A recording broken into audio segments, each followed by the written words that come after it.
Okay, so you want to get past all the noise online, right?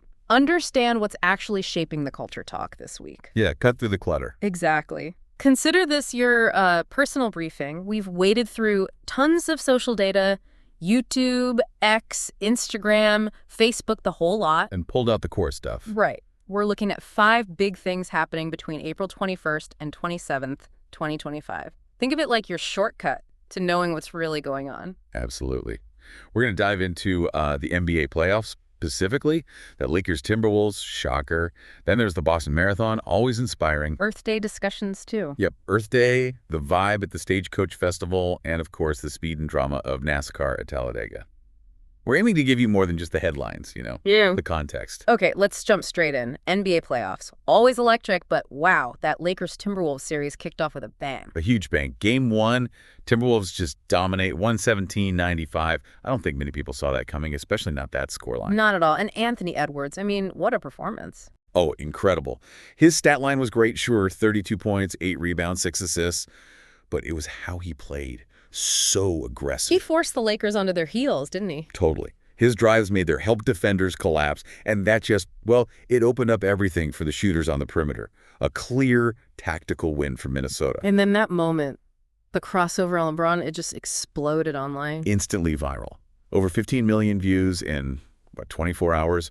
It was everywhere. It felt like more than just a highlight. Almost symbolic. Absolutely. Yeah. And you layer on the whole narrative, LeBron, he's 40 now, chasing that 5th ring. Could this be his last playoff run? It adds so much weight. Exactly. Every game, every big play just feels amplified because of that context. So looking ahead, Game 2 is April 22nd, then Games 3 and 4 on the 25th and 27th.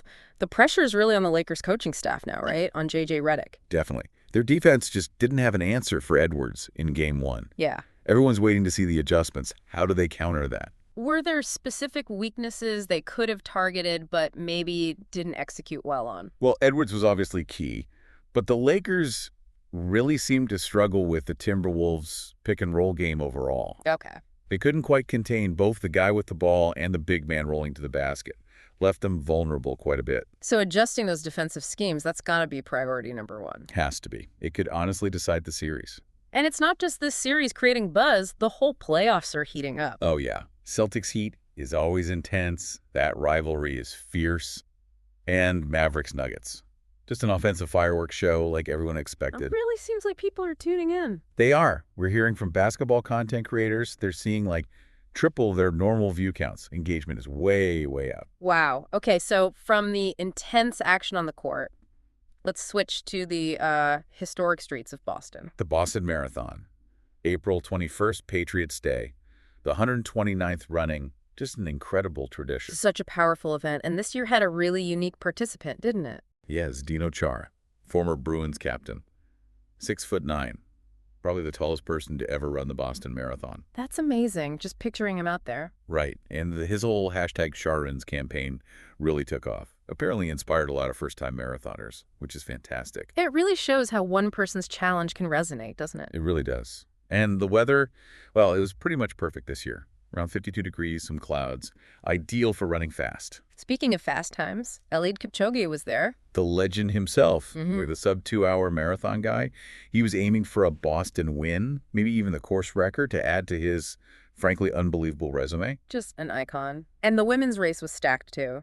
Perez Jepchirchir defending her title. Yeah, Olympic gold medalist, facing a really tough field. The level of competition at the front is just phenomenal. And the course itself is legendary, point-to-point finishing on Boylston. And, of course, Heartbreak Hill. Ugh, Heartbreak Hill. Round mile 20. Such a brutal test, mentally and physically, deep into the race. They also rolled out some tech upgrades this year. They did. Security was enhanced, as you'd expect, but the new timing system was interesting. Had its own mobile app. So you could track runners in, like, real time. Pretty much in near real time, yeah. Yeah. Makes a huge difference for family and friends following along, especially with, 500,000 spectators on the course? Plus millions watching elsewhere. That tech really helps connect everyone to the event. Definitely enhances the whole experience, makes it more immediate. Okay, so from that incredible individual effort, let's shift focus a bit. Global responsibility, April 22nd, Earth Day. Right, the 55th anniversary this year. And the theme was regeneration, restoring our planet together. Quite powerful. We saw some big announcements from corporations. Yeah, that was noticeable. Companies like Apple made pledges carbon-neutral manufacturing by 2030, they said. Microsoft, Patagonia, others making similar moves. Apple's roadmap video got a lot of views, apparently. It did. Suggests people are paying attention to these corporate commitments now. They want to see the plans. It's an ambitious goal, for sure. But beyond the announcement, what makes these things actually, work? What determines the real impact? That's the key question, always. Independent analysts usually point to transparency, like how well can they verify emissions cuts across their entire supply chain. That's the really complex part, not just their own factories. Right, it's the whole picture. And it feels like environmental activism is changing too, especially with younger generations. Absolutely.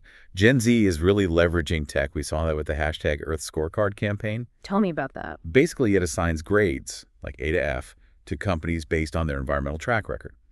And apparently, it went viral reports of over 50 million users getting involved, even organizing boycotts based on those ratings. Wow. So it's moving beyond just awareness. Exactly. It's shifting towards direct accountability, using collective power, amplified by tech, to push for change.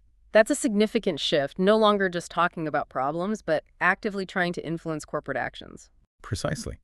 And for people creating content, Earth Day remains a really potent topic. We always see strong engagement around practical sustainability tips, but also those emotional stories. Like what kind of stories? Community cleanups that make a real difference, cool new recycling tech, sustainable fashion gaining ground. Stories about recovery and innovation seem to really connect. Okay, interesting. Let's move on to a different kind of gathering. Out west, Stagecoach Festival in Indio, California, April 25th to 27th. Yeah, Stagecoach, primarily country, but it's definitely broadening its musical horizons. How so? Well, you still get the big country stars, but they're mixing in more rock, folk, even some electronic elements now. It reflects how the definition of country itself is evolving, I think. This year's headliners seem to show that range. Zach Bryan, Jelly Roll, Luke Combs. Exactly. Bryan's more rootsy, Jelly Roll is blending genres all over the place, and Combs is, stadium country huge, a real mix. And isn't there a cool behind-the-scenes thing with Coachella? Yeah. It uses a lot of the same basic infrastructure as Coachella, which happens right after it. They basically flip the whole site. Wow. Yeah, it's a massive logistical operation. Swap out the Coachella vibe, bring in the Western theme, mechanical bulls, line dancing, BBQ joints, the works. They added something new this year too, right, for the traditionalists? They did, the Honky Tonk Hall, a dedicated stage for more traditional country sounds and also for up-and-coming artists in that vein. Nice touch to honor the roots. And it seems like the festival experience itself is evolving, more camping options. Yeah, they expanded camping, even added some pretty high-end ranch land spots.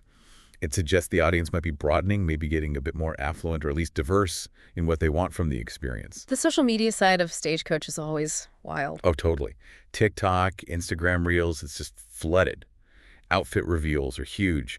Artist moments, surprise collaborations popping up. Feels very fan-centric. Yeah, very immediate. And interestingly, the data often shows higher comment rates on Stagecoach content compared to other big music festivals. Suggests the fans are maybe particularly passionate and engaged online. Huh. A really active community then. Seems like it. All right, final stop. Let's shift gears literally to NASCAR. Talladega Superspeedway, April 27th. Talladega. NASCAR's biggest oval, 2.66 miles, famous for insane speeds, over 200 miles per hour, and, well, the potential for the big one. Those multi-car pileups, always dramatic. Always. And this year's race had extra tension because the championship points race was incredibly close. Guys like Kyle Larson, Denny Hamlin, just a handful of points separating them. Every single position mattered. NASCAR's always pushing safety, too. Anything new on that front? Yeah, they debuted an enhanced impact barrier system. Supposed to reduce G-forces in a crash by something like 30%. That's a significant improvement. Good to hear. And wasn't there some buzz around one particular driver? Ross Chastain. Ah, yes. Yeah. Chastain. He kind of hinted he had something special planned if it came down to the last lap. Which immediately made everyone think of his crazy video game move at Martinsville, riding the wall. Yeah. Yeah.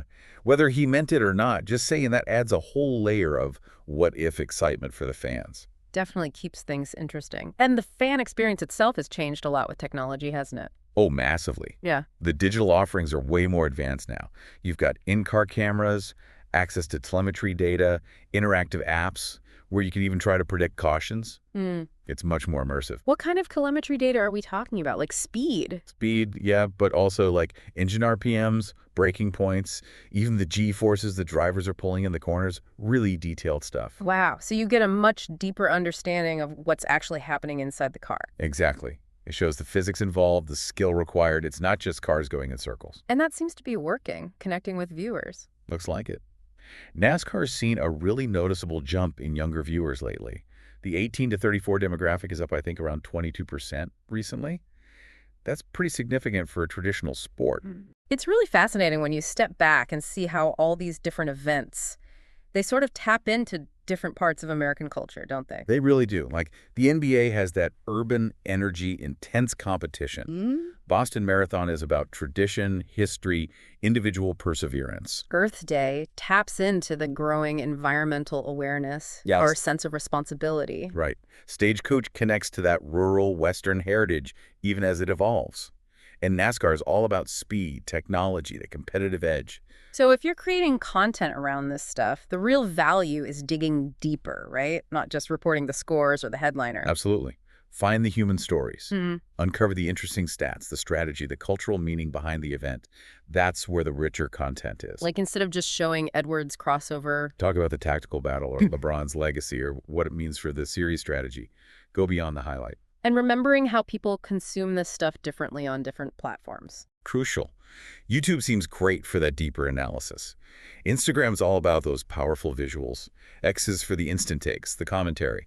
Facebook builds that community discussion. Tailoring the approach. Exactly. And thinking about timing, too. NBA buzz will probably stay high, peaking on game nights. Boston Marathon buzz peaks on the day, but the inspiring stories last longer. Earth Day's big on the 22nd, but sustainability tips are always relevant. Right. And Stagecoach and NASCAR might be more niche, but those fans are super dedicated and engaged when the events are happening. It really is striking how these events mirror bigger trends. You know, the NBA's global reach keeps expanding. Yeah, and things like the marathon highlight how much we still value those big, shared, real-world experiences. Earth Day shows climate concern is just becoming more mainstream. Stagecoach reflects how even traditional genres like country music are constantly evolving and blending. And NASCAR shows how legacy sports are adapting, using tech to reach new audiences. It's all connected. It's a really interesting snapshot of the cultural moment this week. The real opportunity is looking past the surface, exploring those deeper currents. So as we wrap up this deep dive, maybe something to think about is, which of these trends, these stories, resonates most with you? What surprising moments might still be ahead this week? Yeah, lots to watch, lots to think about. These events are definitely more than just dates on a calendar.